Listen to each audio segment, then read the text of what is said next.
দর্শক, আমাদের ক্যামেরার সামনে আছে এক অসহায় নারী, গরিব দুঃখী এবং এতিম। এখন আমরা তাকে কিছু প্রশ্ন করব। আপু, তোমার নাম কি? আমার নাম তমা। তোমার বাড়ি কোথায়? আমার বাড়ি গাজীপুর।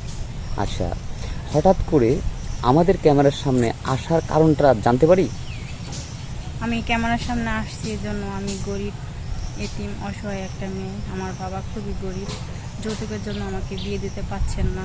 যদি কোনো হৃদয়বান ভাই হয়ে আমাকে পছন্দ করে থাকেন, আমি গরিব বলে যদি আমাকে কেউ ভালোবেসে তার পাশে সারা জীবন রাখতে চান, তার পায়ে একটু আমাকে স্থান দেন, তাহলে আমি সারা জীবন তার পাশে থাকবো।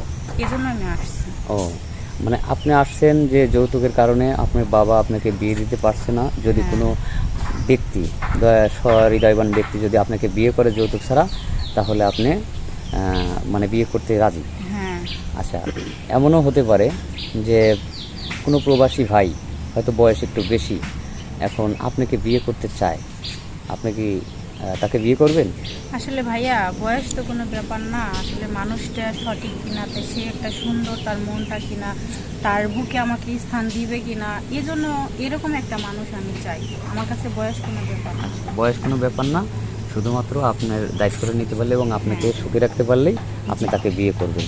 তাছাড়াও আরও অনেক কোনো কারণ থাকে, যেমন মনে করেন হয়তো কেউ দেখা যায় এমন কোনো ভাই হয়তো বিয়ে করেছে, তার বউ অসুস্থ, মানে দ্বিতীয় বউ হিসেবে যদি আপনাকে মানে নিতে চায়, তো আপনি কি সম্মতি আছেন? হ্যাঁ, আছি।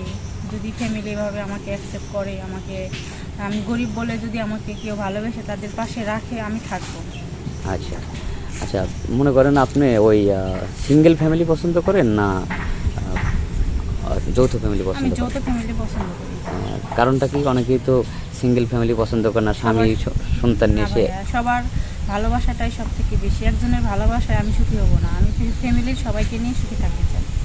যাই হোক, এই মেয়েটির কথা শুনলেন, আমরা আর বেশি স্কিপ বাড়াতে চাই না, কারণ 2-1 মিনিটে জীবনের গল্প বলা সম্ভব না। তো তারপরে আচ্ছা আপু, যদি কোনো ভাই আপনাকে মানে আপনার সাথে যোগাযোগ করতে চায়, হয়তো সে প্রবাসে আছে, বাদ দিচ্ছি, যে কোনো ভাই আপনার সাথে যদি যোগাযোগ করতে চায় আপনাকে বিয়ে করার জন্য, আপনাকে কিভাবে পাবে? আপনাদের সাথে কন্টাক্ট করলে আমাকে পাবে। তার মানে আপনার কোনো ফোন নাম্বার নাই, আমাদের সাথে কন্ট্যাক্ট করতে হবে? আচ্ছা, আপনি কি নামাজ কালাম পড়েন? হ্যাঁ, আমি নামাজ কালাম করি। নামাজ কালাম পড়েন না? আচ্ছা, আপনি তো গরিব এবং এত সুন্দর মানে ড্রেস পরছেন, এগুলি কে দিয়েছে? আমি আনছি পাশের বাড়ি থেকে, একজনের কাছ থেকে। পাশের বাড়ি তার থেকে? শাড়িটা অনেক পছন্দ হয়েছে আমার, আমি পরলেও আমাকে অনেক সুন্দর লাগে। সবাই বলে যে, আমি একবার পরছিলাম যখন সে নতুন কিনে আনছে, তখন আমি শখ করে পরছিলাম, তো সবাই বলছে তোমাকে সুন্দর লাগছে, সেজন্য আমি শাড়িটা পরছি। আমার শখ, যে আমাকে বিয়ে করবে সেজন্য আমাকে এমন একটা শাড়ি দিয়ে দিতে।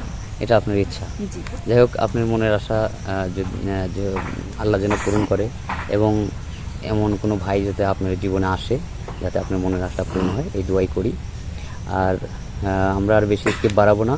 তো শুনলেন আপনারা সবাই, এই আপুর কোনো ফোন নাম্বার নাই। যদি কেউ আমাদের সাথে, যদি এই আপুর সাথে কেউ যোগাযোগ করতে চান, তাহলে আমাদের স্ক্রিনে আমাদের নাম্বার দেওয়া থাকবে, হোয়াটসঅ্যাপ আর ইমো দেওয়া আছে, নক করবেন। কেউ ভিডিও কল অযথা দিবেন না, অডিও কল দিবেন। সুস্থ থাকবেন, ভালো থাকবেন। আমি সবার জন্যই, যারা আমাদের এই চ্যানেলের দর্শকবৃন্দ আছে, সবার জন্যই আল্লাহ তাআলার কাছে দীর্ঘায়ু কামনা করি। আল্লাহ হাফেজ।